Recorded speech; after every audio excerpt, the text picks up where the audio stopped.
Hello hi नमस्कार जय जगन्नाथ मु संदीप आपण मानक मोर नुआ एक भिडियो स्वागत।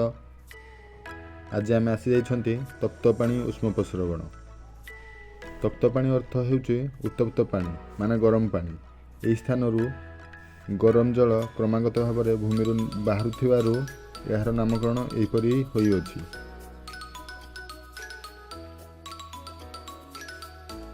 तप्तपाणी हेउची ब्रह्मपुर सहर ठारू 53 किमी दूर हब। आपण माने जदि एही जगह को बुली आसिया पई चाहुछंती ताहले ब्रह्मपुर सहर ठारू दिगपहंडी रास्ता देई आसिया को पड़िबो। तप्तपाणी जगहटी पहाड़ उपरे थिबारु एठिकी घाटी रास्ता देई आसिया को पड़िबो।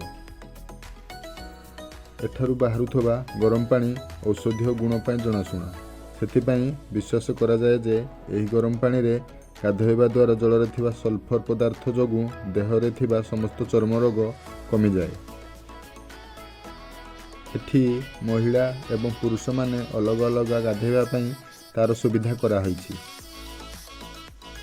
आपण माने एठिके आसिले प्रथमे गाधोई सारी एही उष्ण पानी रे विराजमान माँ कांदुणी देवी को दर्शन करिवे और तापर सेठी थिबा श्री नीलकंठेश्वर मंदिर रे दर्शन करिवे। जगहटी प्राकृतिक परिवेश और सबुज वृक्षलतार परिपूर्ण हो रही जगहटी बहुत सुंदर देखा जाउछि। आपण माने चाहिए जदि एठू बुली सारिया परे पाखरे थिबा वन विभाग द्वारा करा जाइथिबा डियर पार्क रे मध्ये बुली पारिबे। आज पई एठी रहउछि कारण हमर पुणी देखा हबो नुआ एक जगह रे। सेति पर्यंत मते विदाय दियंतु बाय। आपण मानकु जगहटी केमिति लागिला कमेंट करी कहिबे। ता सहित वीडियोटी को लाइक करिवे और एहिपरि सुंदर सुंदर जगह देखिया पई ए चैनल को सब्सक्राइब करिवे।